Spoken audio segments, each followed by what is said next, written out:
Très heureuse de vous retrouver encore branchés sur l'étoile numérique. Bonsoir mesdames et messieurs et bienvenue à cette édition du journal. Au sommaire, la communauté internationale célèbre ce 10 décembre les journées des droits de l'homme et des animaux. Pour l'homme, l'objectif est de lui garantir le droit à la vie et à la liberté. Et pour l'animal, c'est celui d'interpeller la conscience de l'homme, non seulement à reconnaître les droits fondamentaux des autres espèces animales, mais aussi de les respecter.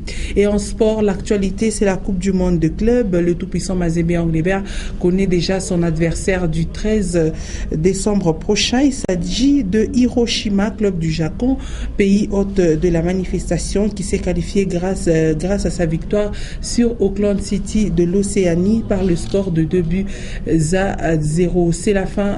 C'est bienvenue, mesdames et messieurs. Les précisions tout de suite dans ce journal rendu possible par Pierre Bondo.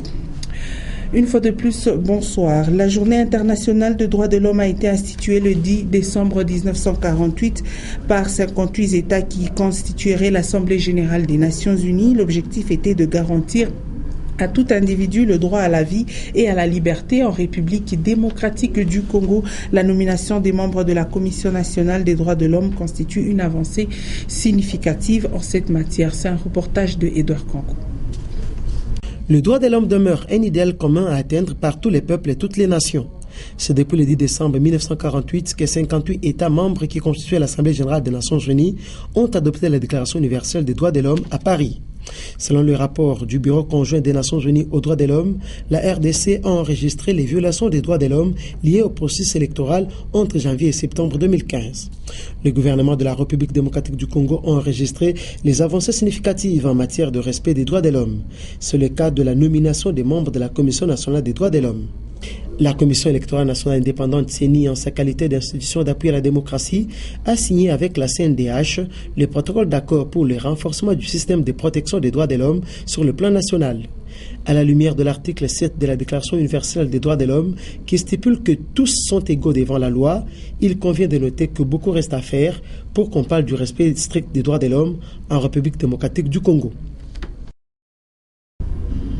Et toujours en rapport avec la journée mondiale des droits de l'homme, le commissaire spécial du Haut-Katanga, Félicien Katonga, a participé à une matinée organisée dans la salle Aroupé ce jeudi 10 décembre 2015. Dans son mot de circonstance, il a plaidé pour la justice équitable qui s'installe dans la société congolaise. L'honorable Félicien Katonga est au micro de Célestin Muganza. Je dirais, voici déjà 67 ans, jour pour jour, que l'Assemblée générale des Nations unies s'était réunie pour adopter et proclamer solennellement par sa résolution 217A par 3 du 10 décembre 1948 la Déclaration universelle des droits de l'homme. Depuis lors, la Déclaration universelle des droits de l'homme est conçue comme un idéal commun à atteindre par tous les peuples et toutes les nations. Et elle sert de base pour la mise au point des pactes internationaux relatifs aux droits de l'homme et demeure, à juste titre, une source fondamentale d'inspiration pour les efforts nationaux et internationaux visant à protéger et à promouvoir les droits de l'homme et les libertés fondamentales. La République démocratique du Congo, membre à part entière des Nations unies, a déjà ratifié la quasi-totalité d'instruments internationaux de promotion et de protection des droits de l'homme. Et je le disais au sommaire, ce 10 décembre se célèbre aussi à l'échelle mondiale la journée des droits des animaux. L'objectif est d'interpeller la conscience de l'homme à reconnaître et respecter les droits fondamentaux des autres espèces animales, notamment les droits à la vie, à un hébergement, à la nourriture, à la reproduction et même à la liberté. Autre chose à présent, la réforme de la fonction publique telle que envisagée par le gouvernement national a été au centre des échanges entre une délégation de la fonction publique du Haut-Katanga avec Guylaine Panda Koufoua, commissaire spéciale adjointe en charge de l'administration. L'essentiel, c'est au micro de Célestin Muganda. Le ministre de la fonction publique a envoyé une équipe pour contrôler physiquement les agents qui ont été admis sous statut partant d'avril 2010 jusqu'à ce jour. Vous savez que le gouvernement est dans une phase de la réforme administrative et l'aspect de l'assainissement des effectifs fait partie, n'est-ce pas, de cette réforme. Le Premier ministre, dans sa lettre du 31 juillet, avait demandé à ce que ces arrêtés soient retirés. Et comme ce dossier revêt un caractère social, le ministre de la fonction publique avait proposé au gouvernement à ce qu'on procède d'abord au contrôle pour voir si effectivement les agents qui ont été admis par ces arrêtés, admis sous statut, ils sont réellement en service. Raison de notre présence au Katanga. Et quelle a été la réaction de madame le commissaire adjoint par rapport à votre... Oui. Madame le commissaire spécial est tout à fait engagé pour appuyer le gouvernement dans les actions de cette réforme. Et le professeur Raymond Mandé Mutombo, commissaire spécial du Olomami, est arrivé à Lubumbashi ce jeudi 10 décembre par l'aéroport international de Laluano en provenance de Kamina. À sa descente d'avion, le professeur Raymond Mandé Mutombo a déclaré être venu pour une importante séance de travail avec ses collègues des autres provinces issues du Grand Katanga. Léon Magloire Mongamutwale.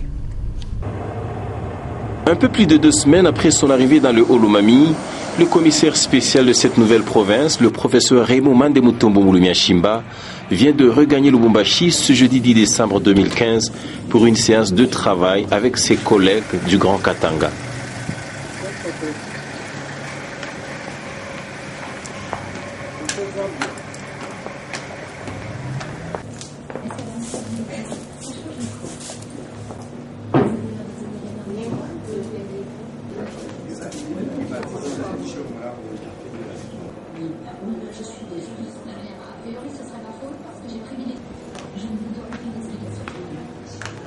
Ces travaux démarrent donc ce vendredi 11 décembre sous la coordination d'une commission spéciale venue de Kinshasa.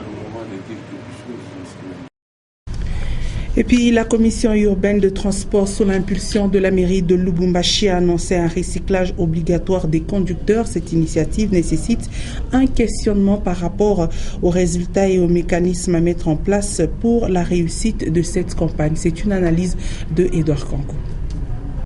La non-maîtrise des prescriptions du code de la route par beaucoup de conducteurs, les nombreux cas d'accidents de circulation enregistrés à Lubumbashi a amené la commission urbaine des transports à proposer à la mairie de Lubumbashi un recyclage des conducteurs des véhicules automobiles affectés au transport des personnes et ou de biens. Une initiative louable étant donné qu'elle garantit la sécurité et la prévention routière à Lubumbashi. Mais la question qui vaut son pesant d'or est celle de savoir pourquoi un énième recyclage et quels sont à ce jour les résultats des précédents recyclages organisés par le service technique sous l'encadrement de la mairie de Lubumbashi. Dans l'arrêté urbain de l'instauration de cette remise à niveau, l'article 2 stipule qu'à l'issue de ces recyclages, un brevet en forme de macaron sera décerné à ceux qui seront en ordre. À ce niveau, une inquiétude par rapport au suivi est aussi permise. Et voilà pourquoi quelques conducteurs ne voient en cette organisation qu'elle a besoin de rançonner les conducteurs. Tout porte à croire qu'en prévention et sécurité routière, une remise à niveau est toujours nécessaire, mais l'essentiel est de faire le suivi et initier un contrôle sévère et rigoureux pour séparer les bons des méchants. Et en nouvelle, parlons de la suspension de l'octroi des passeports à Kinshasa. La mesure du ministère des Affaires étrangères est tombée depuis plus d'une semaine. La motivation est d'apprêter les nouvelles machines pour l'octroi des passeports à puce. Et puis parlons environnement. Les travaux de curage de la rivière Lubumbashi sont toujours en cours au niveau du pont jeté sur le boulevard Katouba et sur l'avenue de la digue. Dans la matinée de ce jeudi, l'équipe de la brigade d'assainissement a effectué une mission d'évaluation l'inauguration des travaux sur le boulevard Katouba. En plein travail, ils ont été surpris par un groupe de jeunes venus remettre le diplôme d'excellence au coordonnateur Jerry Kabola. Suivez. Malgré les pluies qui s'abattent sur la ville, les ouvriers de la brigade provinciale d'assainissement sont toujours à l'œuvre. Plusieurs jours après avoir effectué les travaux sur la rivière Lubumbashi, ils y étaient ce jeudi pour une évaluation. En plein travaux, ils ont été surpris par un groupe de jeunes dans la matinée, venus pour décerner un diplôme d'excellence au coordonnateur de la brigade.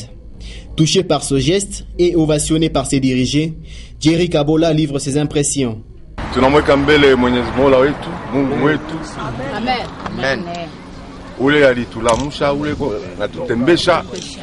Ule kunatupatia nguvu, tunamshukuru, tunamtukuza leo paske ninafaa kantonaje hapa pa Lubumbashi.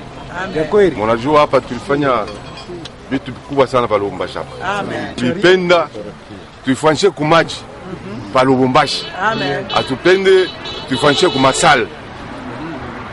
Kundi hao wote komite ya boyote tunai remercier. Mi personnellement mwende mwaelezeye parce que c'est une coordination qui est ici, mais coordination on n'a pas membre chez Atuzachok. À l'issue de cette journée, le constat est que les travaux évoluent normalement. Cela fait déjà plus de 2 ans que la commune de Katouba, par exemple, ne connaît plus de débordement des eaux. C'est par des chants de joie que les coordonnateurs Jerry Kabola, accompagnés tous les ouvriers, ont tenté d'immortaliser cet événement. Et nous parlons actualité hors de nos frontières. Retenez que le quartier tunisien a reçu sa récompense au prix Nobel de la paix pendant que ce temps les négociations se poursuivent à Paris pour la signature d'un accord de...